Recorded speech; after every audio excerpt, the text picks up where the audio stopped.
राधा स्वामी जी। आज के सत्संग की वाणी गुरु ग्रंथ साहिब जी की है। गुरुमुखी गावे आप गवावे, दरी साचे सोवा पाई।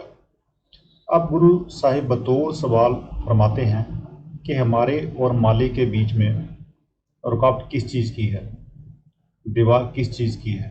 फिर आप ही बतलाते हैं कि अपने आप की रुकावट है, अपने आप का पर्दा या दीवार है। आप उपदेश करते हैं, आप बन जाए ता सबु किछु पाए। जब हम अपने अंदर से अपने आप को निकाल देंगे तब सब कुछ प्राप्त कर लेंगे। ये अपना आप क्या है? होमे है, खुदी है, सेल्फ है, अहंकार है, मैं है। गुरु नानक साहिब उपदेश करते हैं, एका संगति इकतु ग्रह बसते, मिल बात ना करते भाई। रूह और मालिक इकट्ठे रहते हैं, एक ही घर में निवास है, एक घर में ही दोनों का वास है, लेकिन फिर भी आपस में कभी मिलाप नहीं हुआ। ना रूह ने मालिक के दर्शन किए और ना स्वागिन हुई। क्यों स्वागिन ना हुई? अंतर अलख ना लखिया जाई, बिच पर्दा हौमे पाई। वह मालिक हमारे अंदर है मगर हमें दिखाई नहीं देता, क्योंकि हमारे और मालिक के बीच में होमे का बड़ा जबरदस्त पर्दा लगा हुआ है। जब तक हम अपने रास्ते से होमे की रुकावट को दूर नहीं करते, हमारा ख्याल कभी भी जाकर उसके साथ जुड़ नहीं सकता, हालांकि वह मालिक हमारे अंदर ही है। गुरु नानक साहब उपदेश करते हैं, जीवन मुक्त सो आखिए, जिस बिच्चों होमे जाए।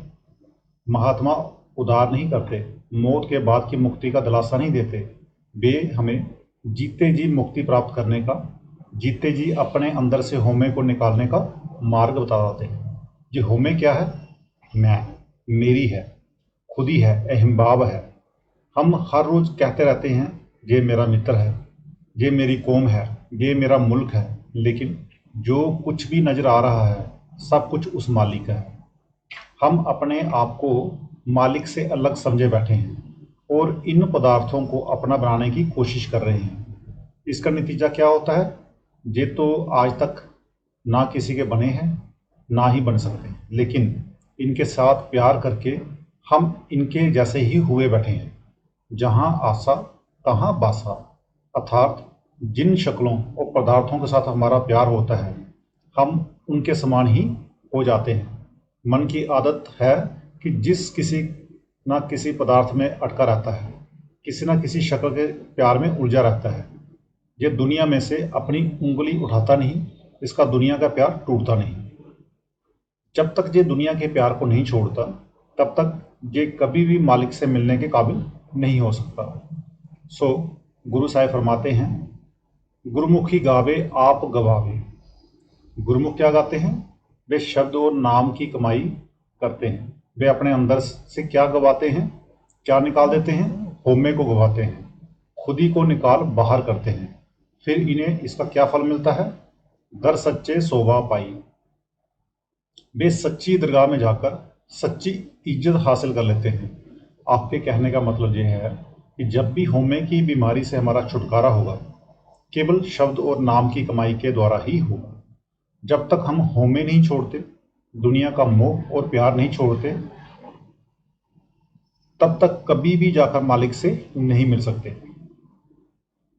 गुरुमुख सज्जन हमेशा नाम का प्रचार करके हमें इस बीमारी से छुड़ाने के लिए दुनिया में आते हैं। साची बानी सचू बखाने, सची नामी लिबलाई। अब गुरु अमरदास साहिब गुरुमुखों की हालत का वर्णन करते हैं कि जो हमारे अंदर से होमे निकाल देते हैं, मैं मेरी को मार देते हैं, अपने अंदर से अपने आप को निकाल देते हैं, उनका ख्याल चलते फिरते, उठते बैठते शब्द और नाम के साथ हमेशा के लिए जुड़ जाता है।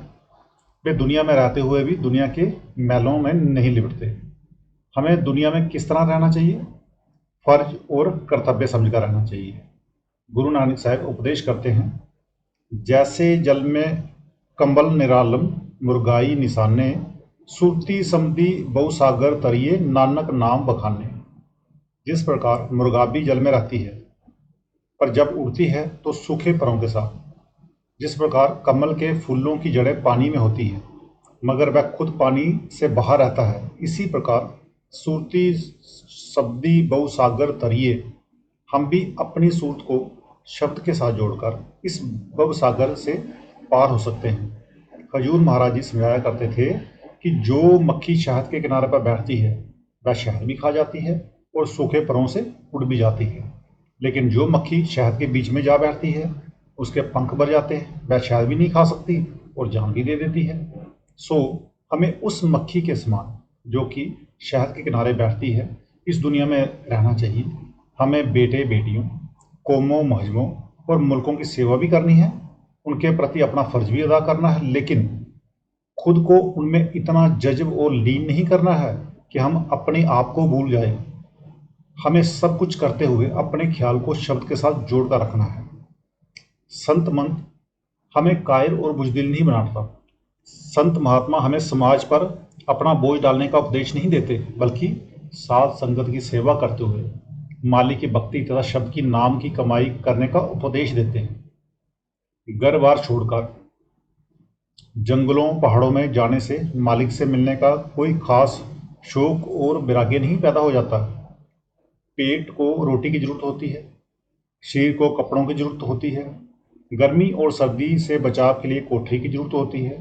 अगर अपने घर का सुख और आराम छोड़कर लोगों के आगे जाकर हाथ फैलाएं, अर्थात अपना घर छोड़कर लोगों के घर जाकर मांगा, तो उसमें मन को क्या सुख और शांति मिल सकती है। महात्मा समझाते हैं कि घर बार में रहना है, अपना कर्तव्य और फर्ज समझकर दुनिया के काम काज करते हुए अपने ख्याल को शब्द और नाम के साथ जोड़ना है। बै बंजनु अति पाप निखंजनु, मेरा प्रभु अति सखाई। जब हमारी ये अवस्था और हालत हो जाएगी तो हमें इसका क्या फायदा प्राप्त होगा। हमारे पाप हमेशा के लिए नष्ट हो जाएंगे, सब प्रकार के डर दूर हो जाएंगे। अभी हमें क्या क्या डर सताते हैं। पहला डर मौत का है, जो सबको लगता है पता नहीं किस वक्त मौत आ रहा, किसके हाथ आनी है, जमदूत हमें किस तरह घसीटेंगे, आगे जाकर कौन कौन से दुख उठाने पड़ेंगे, हमें कौन सी चीज बार बार देह की कैद में ले आती है। हमारे पाप, हमारे बुरे और खोटे कर्म। जब शब्द और नाम की कमाई के द्वारा उनका हिसाब ताब ही खत्म हो जाता है तो हमारी रूह पाक व पवित्र हो जाती है और मेरा प्रभु अंते संखाई, वह मालिक आखिर में हमारी सहायता करता है, मदद करता है, बख्शिश करता है। वह हम पर दया मेहर करके हमें हमेशा के लिए अपने साथ मिला लेता है। सो आपके कहने का मतलब ये है कि शब्द और नाम की कमाई करने से ना मौत का डर रहता है और ना पापों का बोझ, बल्कि रूह पाक व पवित्र होकर वापस जाकर अपने असल में मिल जाती है। सब कुछ आपे आपी बरते, नानक नामी बड़ियाई। अब गुरु साहिब सब कुछ समझाकर मालिक की ओर आते हैं। आप बयान करते हैं कि हमें जो कुछ भी मिलना है मालिक की दया और बख्शिश के जरिए मिलना है। वह मालिक कन कन और पत्ते पत्ते में व्यापक है। जो कुछ भी हो रहा है उसके हुक्म और उसकी मौज में हो रहा है, लेकिन नानक नाम बड़ियाई, इस देह में बैठकर बड़ियाई उन्हें मिलती है जो दुनिया में रहते हुए, दुनिया के काम काज करते हुए अपने ख्याल को शब्द और नाम के साथ जोड़कर रखते हैं। हम दुनिया में जो कुछ भी इकट्ठा कर रहे हैं उसे हमारे साथ नहीं जाना है, वह हमारी सहायता और मदद करने वाला नहीं है। कौन सी चीज़ हमारी सहायता और मदद करती है? गुरु नानक साहब उपदेश करते हैं, बिन नावे कोई संग ना साथी। नाम के बगैर ना किसी को साथ देना है और ना ही किसी को मदद करना है। अगर मुक्ति प्राप्त करने का कोई साधन व तरीका है तो वह केवल नाम की कमाई है। इसलिए हमें भी चाहिए कि संतों महात्माओं के तजुर्बे यानी कि अनुभव से फायदा उठाकर अपने ख्याल को नाम के साथ जोड़ दें, शब्द के साथ जोड़ दें, ताकि उस मालिक से मिलकर सच्ची बढ़ाई प्राप्त कर लें। तो आज का सत्संग इतना ही, मिलते हैं कल के सत्संग में। राधा स्वामी।